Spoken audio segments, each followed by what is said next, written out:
అరవింద్ కేజ్రీవాల్ మధ్యంతర బెయిల్పై supreme court enforcement డైరెక్టరేట్పై ఆగ్రహాన్ని వ్యక్తం చేసింది. ఈడీకి ఉన్న అధికారాలను కూడా నిలదీసింది. మీ పైబాసులను ప్రసన్నం చేసుకోవడానికి ఇలా విచ్చలవిడిగా అరెస్ట్ చేయడానికి వీల్లేదని మొట్టికాయలు వేసింది. కఠినంగా ఉండాల్సిందే, కానీ కొన్ని పరిమితులకు లోబడి పనిచేయాలని తీవ్రంగా మందలించింది. అరవింద్ కేజ్రీవాల్ మధ్యంతర బెయిల్కు సంబంధించి సుప్రీంకోర్టు ఏమందో ఈ ప్రత్యేక కథనంలో చూద్దాం.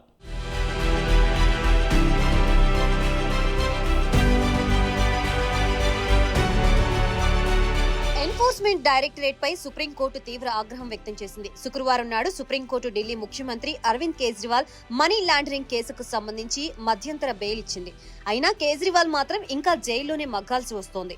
సిబిఐ నమోదు చేసిన అవినీతి కేసుకు సంబంధించి ఆయన ఇంకా జైల్లో ఉండాల్సి వస్తోంది. జస్టిస్ సంజీవ్ ఖన్నా, దీపాంకర్ దత్తాల బెంచ్ మే 17వ తేదీన కేజ్రీవాల్ సమర్పించిన బెయిల్ పిటిషన్ తీర్పుని రిజర్వులో ఉంచింది. శుక్రవారం నాడు బెయిల్ మంజూరు చేస్తూ గత 90 రోజుల నుంచి కేజ్రీవాల్ నిర్బంధంలో చాలా బాధలు పడ్డారని వ్యాఖ్యానించింది. ఢిల్లీ లిక్కర్ స్కామ్ కు సంబంధించి మార్చి 21న ఈడీ మనీ లాండరింగ్ కేసు కింద కేజ్రీవాల్ ని అరెస్ట్ చేసింది. ఇక ఇదే ఢిల్లీ లిక్కర్ పాలసీ స్కామ్ కు సంబంధించి అవినీతి కేసులో సిబిఐ కేజ్రీవాల్ ని అరెస్టు చేసి జైలుకు పంపించింది. సుప్రీంకోర్టు కేజ్రీవాల్ కి ఈడీ కేసులో బెయిల్ ఇచ్చినా మరో కేసులో జైల్లోనే ఉండాల్సి రావడంతో సుప్రీంకోర్టు ఆగ్రహం వ్యక్తం చేసింది. చట్టం ప్రకారం సరైన కారణాలుంటేనే అరెస్టు చేయాలని సుప్రీంకోర్టు ఈడీపై ఆగ్రహం వ్యక్తం చేసింది.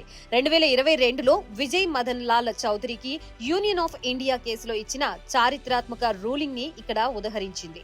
ఈ తీర్పులు ఈడీకి ఉన్న అధికారాల్ని పూర్తిగా పక్కన పెట్టింది. దేశంలోనే మొట్టమొదటిసారి ఒక కేంద్ర దర్యాప్తు బృందం అధికారుల్ని సుప్రీంకోర్టు కత్తెర వేసిందని చెప్పుకోవచ్చు.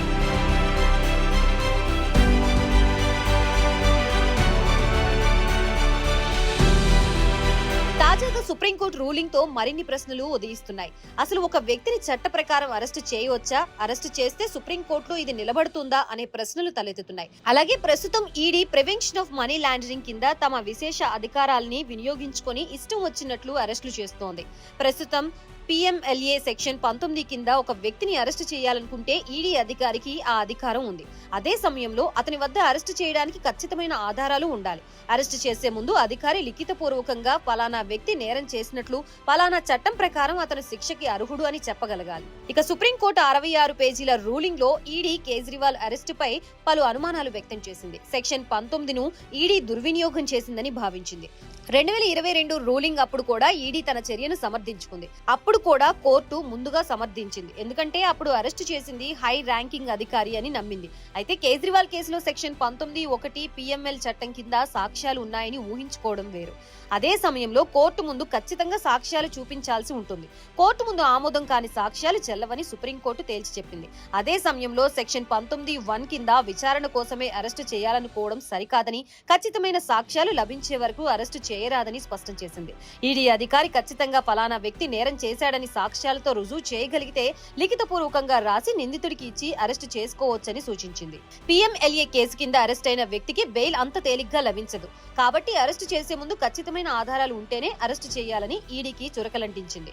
సుప్రీంకోర్టు సెక్షన్ 19(1)లో స్పష్టంగా ఉంది, ఎలాంటి సాక్ష్యాలు లేకుండా అరెస్టు చేసి తర్వాత సాక్ష్యాల కోసం అన్వేషించడం సరికాదు. ఒకవేళ ఓ వ్యక్తిని అరెస్టు చేసినా తర్వాత బెయిల్పై విడుదలైనా ఎలాంటి ఇబ్బంది లేదు. అతడు బెయిల్పై ఉన్న ఈడీ సరైన సాక్ష్యాలు దక్కించుకున్న తర్వాత అరెస్టు చేసుకోవచ్చునని సుప్రీంకోర్టు తేల్చి చెప్పింది. ఇక కేజ్రీవాల్ లిక్కర్ స్కామ్ విషయానికి వస్తే ట్రయల్ కోర్టు బెయిల్ ఇస్తే హైకోర్టు బెయిల్ నిరాకరిస్తోంది. హైకోర్టు బెయిల్ రద్దు చేస్తే కేజ్రీవాల్ సుప్రీంకోర్టులో హైకోర్టు ఆర్డర్ ని సవాల్ చేయడం, సుప్రీంకోర్టు ఆయనకి మధ్యంతర బెయిల్ మంజూరు చేసినా ఆయనపై సిబిఐ అవినీతి కేసు మోపిందని బెయిల్పై విడుదల కాకుండా జైల్లోనే మగ్గాల్సి వస్తోంది. దీనికి సుప్రీంకోర్టు ఈడీపై ఆగ్రహం వ్యక్తం చేసింది. ఖచ్చితమైన సాక్ష్యాలతో అరెస్టు చేయాలని ఆదేశించింది. మొత్తానికి కేజ్రీవాల్ పరిస్థితి మాత్రం దేవుడు వరమిచ్చినా పూజారి ఇవ్వడట అనే సామెతలా తయారైంది.